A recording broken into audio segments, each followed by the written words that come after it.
They didn't even try to be subtle. It was over breakfast, cold eggs, half-burnt toast, and my sister's fake smile. "We've talked about it," she said, eyes darting to her husband. I knew what was coming. "You need more help than we can give. You've always been a lot. A lot." That's how they always put it. Never sick, never struggling. Just too much, too sensitive, too quiet, too complicated, too much to carry and not enough to matter. I looked down at my hands, still shaking from the meds I couldn't afford to refill. My brother-in-law folded his arms. "We have a family now. Kids. It's not fair to them." Fair. As if I had chosen to be this way. As if trauma came with a sign-up form and I checked the box labeled burden. "So where should I go?" I asked. They didn't answer. They just slid a pamphlet across the table. A shelter, no emotion, no tears, just their version of mercy. That day, I walked out with a plastic bag of clothes, $20, and a truth I couldn't unhear. To them, I was disposable. But life had other plans. Because less than a week later, I met a man who didn't see me as a burden. He called me his future. That first night on the street, it stripped away the last bit of dignity I had. The shelter was full. The woman at the front desk didn't even look up when she said it. "Try again tomorrow." So I walked. My shoes, second-hand sneakers with a hole near the toe, soaked through from the cold rain.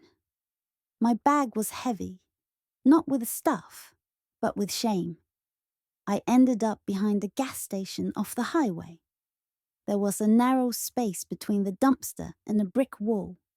It smelled like grease and spilled soda. But it was covered, hidden, safe enough. I sat down on the damp concrete, pulled my jacket tight around me and tried not to cry. But I did. Hard. The kind of crying where your body shakes and your throat burns and your mind begs for a reset button. And through it all, I kept hearing their voices in my head. "You've always been too much. We have our own lives now. You'll never be more than what you are." I wanted to scream. I wanted to disappear. But mostly, I wanted someone, anyone, to see me. Not as a problem, not as a burden, but as a person. And I had no idea that not far from that gas station, someone already had. The second day was worse. Hunger is loud, not just in your stomach, in your thoughts, your bones, your pride. I hadn't eaten since the half sandwich I managed to pocket on my way out of my sister's house. My body felt like it was folding in on itself. So I stood outside a corner cafe near the business district, hoping someone would toss a crust into the trash. Or maybe drop $1. People passed like I was a lamppost. Until one man stopped. He looked expensive. Long dark coat, leather gloves, tailored everything. The kind of man who didn't just own wealth. He wore it like a second skin. I braced for judgment, but he didn't sneer. He didn't flinch. He just looked at me like I was real. "You okay?" he asked. I nodded instinctively, even though I wasn't. He tilted his head. "You don't look okay." I opened my mouth to lie again, to say I was fine, just passing through. But something in his eyes stopped me. "I haven't eaten in 2 days," I whispered. He didn't hesitate. He pointed to the cafe. "Come inside." I followed him in, numb. The warmth hit me like a wave, and so did the smell of bread and coffee. He ordered without asking what I wanted. Hot soup, bread, water, a slice of cake. And he sat across from me as I ate, in silence, without pressure, like I wasn't a burden, like I wasn't invisible. And I remember thinking, who is this man? I didn't know it then. But the answer would change everything. The soup was the best thing I'd tasted in years. Not because it was fancy. It wasn't. Just tomato basil. But because someone had seen me. Because I didn't have to beg or explain or shrink myself to be worthy of a hot meal. When I finally looked up from the bowl, he was still sitting there, calm, unbothered, watching me like I wasn't something pitiful, but something curious. "Why did you help me?" I asked, voice hoarse. He didn't answer right away, just folded his hands on the table. "Because everyone else walked past you like you were part of the sidewalk," he said. I stared at him. "That's not an answer," I said. He smiled, not in a smug way, more like someone who knew a truth and was waiting for you to catch up to it. "It is. You just don't believe you deserve help." That landed like a punch in my chest. He wasn't wrong. He leaned forward. "What's your name?" I hesitated. For a second, I forgot I had a name, that I was still a person behind the trauma. "Ava," I said finally. He nodded. "I'm Daniel. No last name, no card, no ego, just Daniel." He looked at me like I mattered, not like I was someone to pity, but someone to understand. And something about him made me believe. Maybe I hadn't lost everything. Maybe I was just at the beginning. After I finished eating, I half expected him to hand me a bill. Or worse, a lecture. But Daniel just sat back in his chair, watching me with the kind of stillness rich people usually don't have. Not rushed, not distracted, present. "Do you have somewhere to go?" he asked. I swallowed hard. "Not really." He didn't flinch. Didn't say you should call your family or there must be shelters. Instead, he simply nodded and then said, "Come with me." I froze. My defenses shot up like a reflex. "Why?" He tilted his head. "You want honesty?" I nodded. "You remind me of someone I used to be." I didn't understand it then. How could I? He looked like a man who'd never missed a meal in his life, who probably got his suits tailored by someone flown in from Milan. But he saw something in me, not just the dirt on my jeans or the bruises under my eyes. He saw my fight. He stood up slowly, like he was giving me time to decide. "You don't owe me anything," he said gently. "Not trust, not explanation. Just come out of the cold." And here's what broke me. He didn't ask me to prove I was worthy of help. He just offered it, not like charity, but like a choice. So I stood up, and for the first time in a long, long time, I chose yes. We stepped outside, and I instantly regretted saying yes, because parked at the curb wasn't a regular car. It was a black Bentley, polished, silent, like it belonged to someone who hadn't used public transportation since the Clinton administration. Daniel opened the back door for me, like a chauffeur, like I was someone important. I stood there frozen, my heart racing. This is yours?" He smiled softly. "It's just a car." No, it wasn't. It was a line in the sand. On one side, the gas station, the shelter, the pity. On the other, this. Power, safety, the unknown. I climbed in. The leather seats were warm.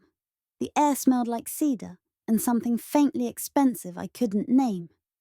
Daniel slid into the passenger seat.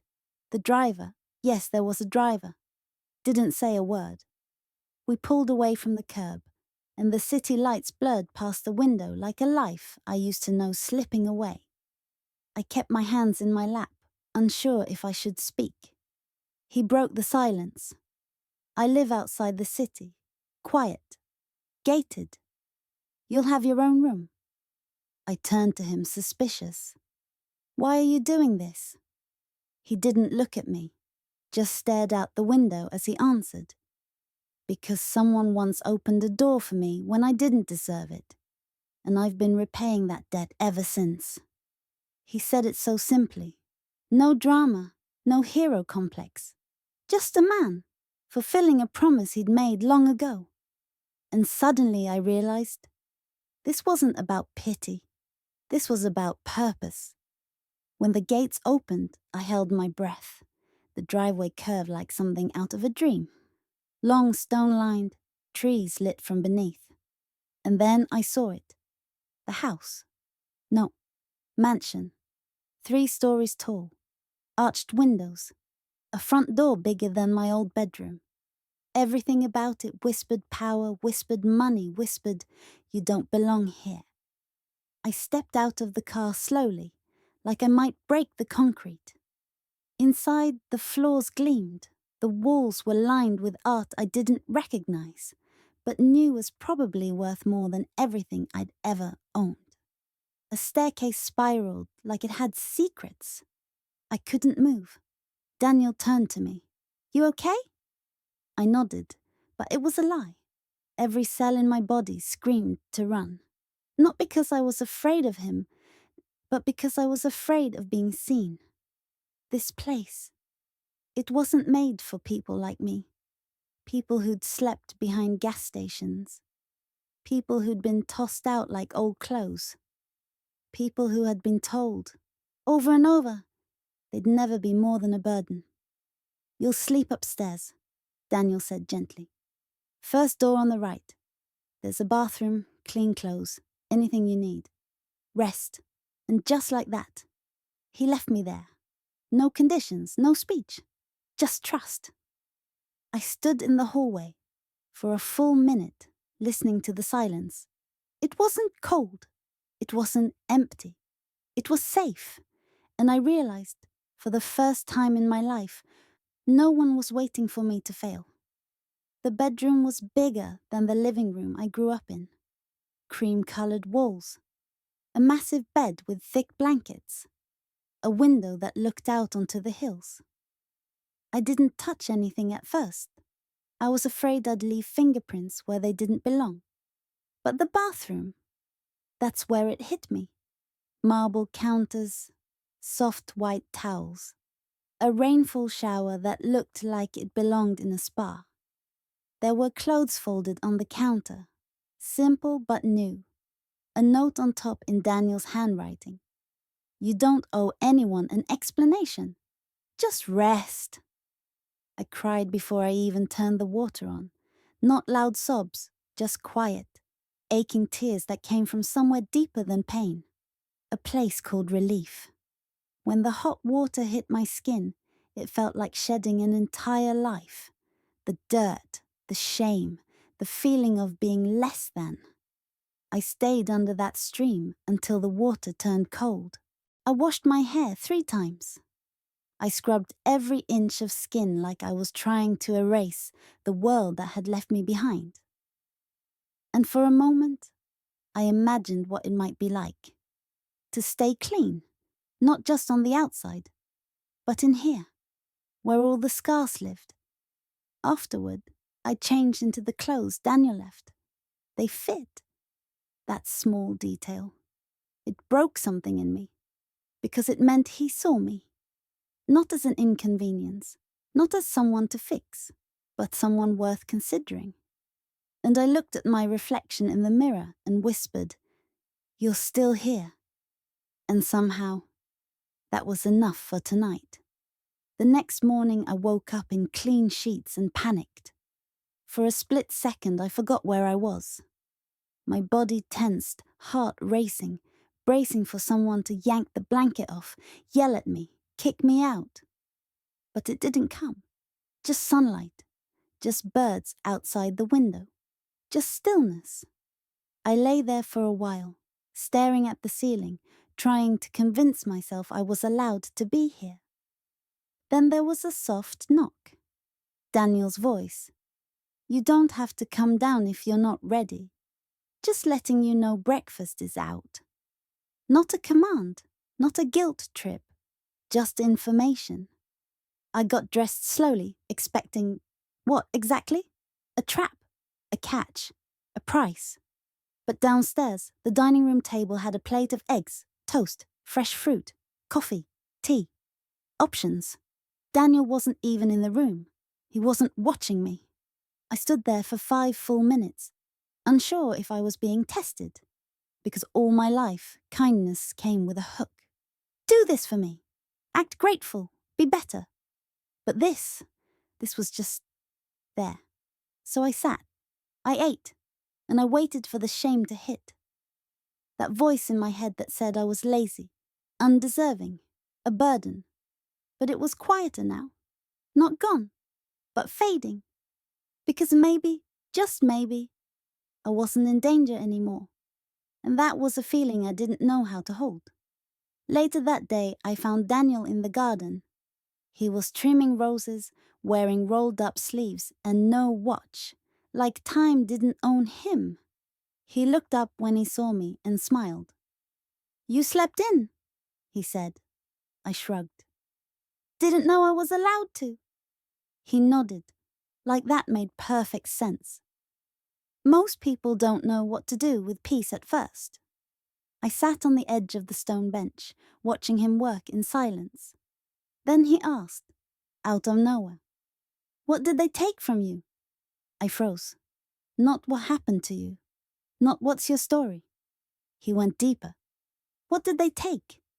It was the first time anyone had asked me that. I looked down at my hands. "My voice," I whispered. "They made me feel like I had to apologize for existing." He didn't say I'm sorry. He didn't say they were wrong. He just said, "Then let's get it back." Simple. Sharp. Like a blade cutting through fog. He didn't look at me with pity. He didn't offer to fix me. He offered me something far more valuable. A chance to reclaim what was mine. I didn't cry. I didn't break down. But something shifted inside me. Something small, but loud. For the first time, I didn't feel like someone being rescued. I felt like someone being restored. It sounds small, I know. But that's how it began, with little things. The next morning I made the bed, tucked the corners, fluffed the pillows, smoothed the blanket like it was something sacred. Not because anyone asked me to, because I wanted to. Because this space, this quiet, beautiful, safe space, had given me something I hadn't felt in years. Control. Control over how I woke up, how I moved through the day, how I treated myself. I began folding my clothes, washing my dishes, watering a plant Daniel placed on my windowsill, and each small act whispered, "You belong here." Daniel never hovered, never asked for progress reports. He'd just nod when we crossed paths in the hallway and say, "Morning, Ava," like I'd always been part of the architecture. And I noticed things about him, too. He read. A lot. He spoke softly to the staff, called everyone by name, remembered the gardener's wife was having surgery. This man, this billionaire, wasn't loud. He wasn't trying to impress anyone. And he never looked at me like I was a pet project. He looked at me like I was becoming. One night over dinner, I finally asked him, "Why me?" He didn't flinch. "Because I see something in you that the world keeps trying to silence," he said. And I sat there, fork frozen halfway to my mouth, thinking, so did I. But I'm finally learning to turn the volume back up. It had been weeks, maybe a month, since Daniel took me in. I hadn't heard a word from my sister, until she showed up. I was in the garden, clipping lavender, because Daniel said the scent helps with sleep. I heard the gate buzz, then footsteps, then her voice. "Ava?" I turned. She looked different, nervous, maybe even a little ashamed. "Hi," she said, clutching her phone like a shield. "I didn't know where else to find you. Someone from the shelter said you'd disappeared." I didn't say anything. She glanced around the grounds, her eyes wide. Because I could feel the real question buried in her voice. "How did you go from nothing to this?" She shifted awkwardly. Mom's been asking about you. Not that she's worried, but why are you really here? I asked quietly. She blinked. I don't know. I guess I thought maybe you'd need help. I almost laughed. Help? From the same people who handed me a shelter brochure and shut the door. I don't need help, I said, calm but clear. Not from you. She flinched. Ava, I stepped closer. Not angry, not cruel, just done. You said I'd never be more than a burden. Remember that? She swallowed, and I smiled. Not to hurt her, but because the words tasted different now. Lighter, hollow. You were wrong, I said. Then I turned around and walked back inside, because I didn't owe her my story.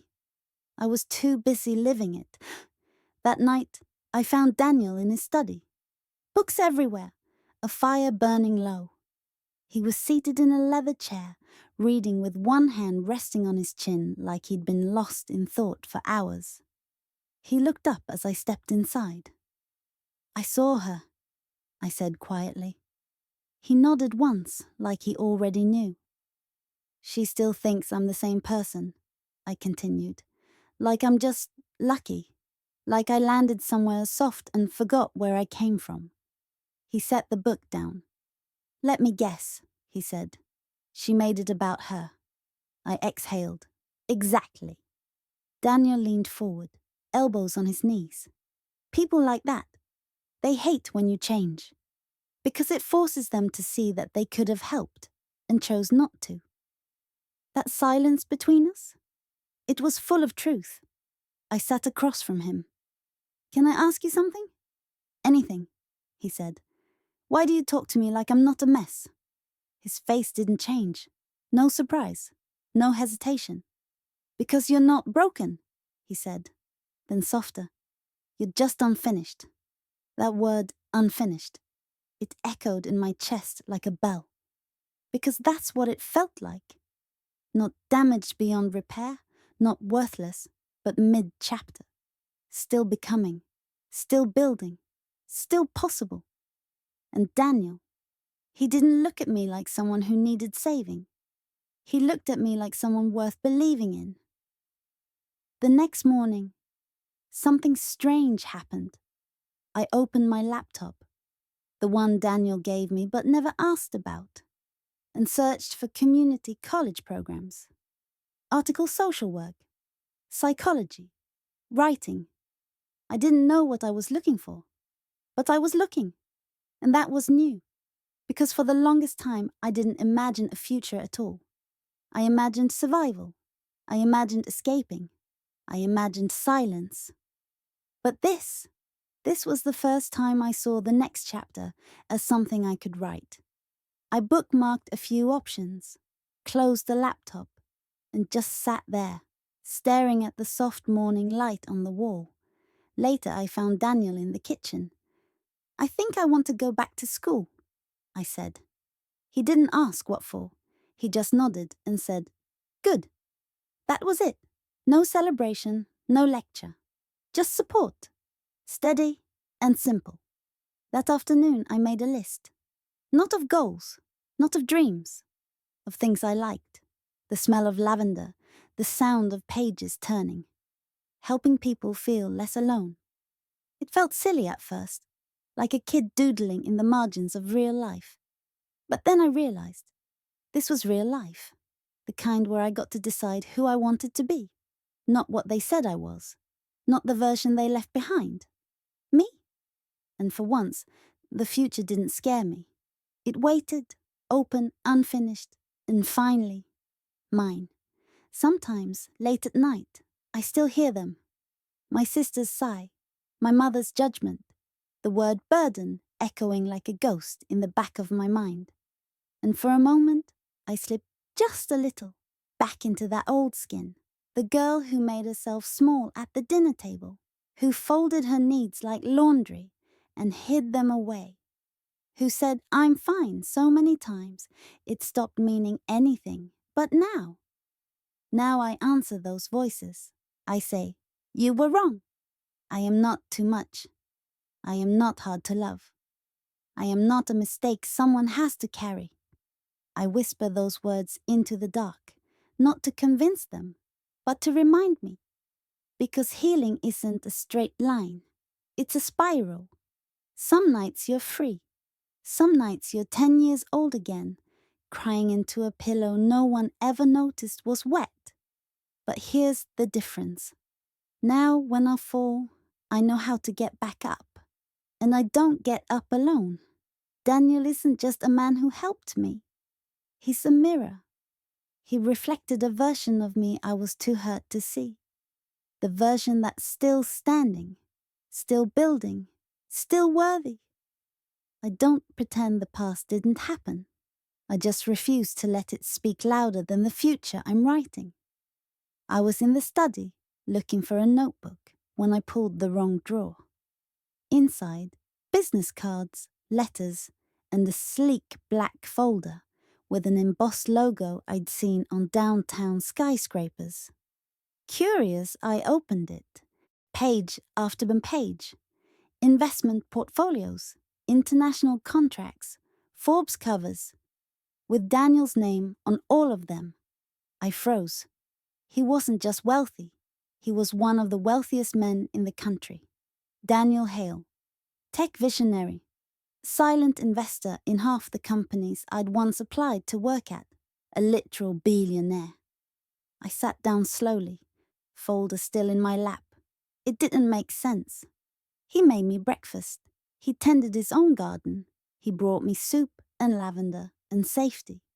He never bragged, never hinted, never acted like I owed him anything. That night at dinner, I looked at him differently. Not with fear, but with a question I couldn't ignore. Why didn't you tell me who you were? He didn't even blink. Because I wasn't helping you to impress you. Then why? I asked. He put his fork down and met my eyes. Because your worth had nothing to do with what you had. I stared at him, stunned. You saw me at my lowest. He nodded. And I still saw you. He didn't fall in love with my story. He respected it. And in that moment, surrounded by wealth I hadn't even known existed, I didn't feel small. I felt chosen. Not like a prize. Like a partner in something bigger than either of us had planned. After that night, something shifted. Not between us, but in me. Because for the first time I understood. Daniel hadn't saved me. He'd believed in me. And those were two very different things. Saving is about power, control, fixing someone. But believing? That's partnership. He never asked me to be grateful, never reminded me of what I owed, never used his wealth as a leash. He gave me space. He gave me time. And when I stood up on my own again, he didn't clap or take credit. He simply smiled and said, "Told you." I started doing more around the house, cooking, helping with paperwork, reading the same books he read so I could argue with him over coffee. We had long conversations about trust, legacy, what it means to give without expecting return. One night I asked him, "Do you ever think about what people see when they look at us?" He tilted his head. "I think they see someone powerful standing next to someone even stronger." I laughed. "That's a line." "No," he said, serious now. "That's truth." Because Daniel didn't need another CEO at his side. He needed someone who had walked through fire and came out carrying her own light. And me? I didn't need a man to lift me. I just needed the space to rise. And now that I had it, I wasn't climbing back down. It happened at a community event Daniel sponsored. A quiet charity gala for youth shelters. He asked me to come. Just attend, no pressure. But halfway through dinner, the host called on me unexpectedly. "They say you have a story," she said into the mic, smiling. "One worth hearing." I froze. My hands went cold. My heart kicked into panic mode. Daniel didn't move. He didn't nudge me. He just looked at me, calm, steady, like I already could. So I stood. My knees trembled, but my voice, clearer than it had ever been. I told them about the night I slept behind the gas station. I told them about being handed a pamphlet like a person who'd expired. I told them about how easy it is to believe you're nothing when the world keeps insisting it's true. But I also told them about Daniel, and not about his money, about his silence, his presence, the space he held without trying to fill it. He didn't rescue me, I said into the mic. He reminded me that I was still here, and that was enough. People clapped, some cried. And me? I didn't shake, because I wasn't afraid of my story anymore. I was owning it. And as I stepped off that stage, Daniel met me at the stairs. He didn't say a word, just handed me a glass of water and whispered, "Now the world knows what I saw the moment I met you." A week after the event, I got an email. Subject line, "Proud of you," from my sister. I didn't open it right away. I stared at it, heart still, no rage, no ache, just curiosity. There was a second one from my mother. "We saw the video. You looked beautiful. Maybe we could reconnect." For a second, the old reflex kicked in, the one that wanted to reply. To please. To prove that I'd made it, that I was worth loving now. But I didn't, because I didn't need to convince anyone anymore. Their words came too late, and with the wrong kind of weight. Not regret, not apology. Just the shock of seeing someone they discarded shine. I turned to Daniel later that night, showed him the messages. He didn't tell me what to do. He never did. So I asked myself, would a reply bring peace? Or just reopen a wound I had already sewn shut? I archived the emails, not deleted, not replied, just filed them away. Because I didn't need closure from people who never opened the door in the first place. I had built my own, brick by brick, scar by scar, step by step, until I was standing on solid ground. Not because of them, but in spite of them. They called me broken. Too much, too loud, too quiet, too complicated to carry. A burden. But here I am, not just standing, not just surviving, becoming. Because I wasn't meant to fit inside their small expectations. I was meant to outgrow them. I'm not a burden. I'm the blueprint for what happens when you refuse to stay small. When you decide that your story deserves to be heard, scars and all. When you stop waiting for permission to matter. Daniel didn't make me valuable. He just gave me the space to see that I always was. And now? Now I don't ask the world to accept me. I show it how to rise, with grace, with grit, and with the full power of someone who was once left behind, and still made it forward. So let them talk, let them wonder how I got here, let them whisper, she was supposed to fail, because now when they look at me, they don't see a burden, they see a future.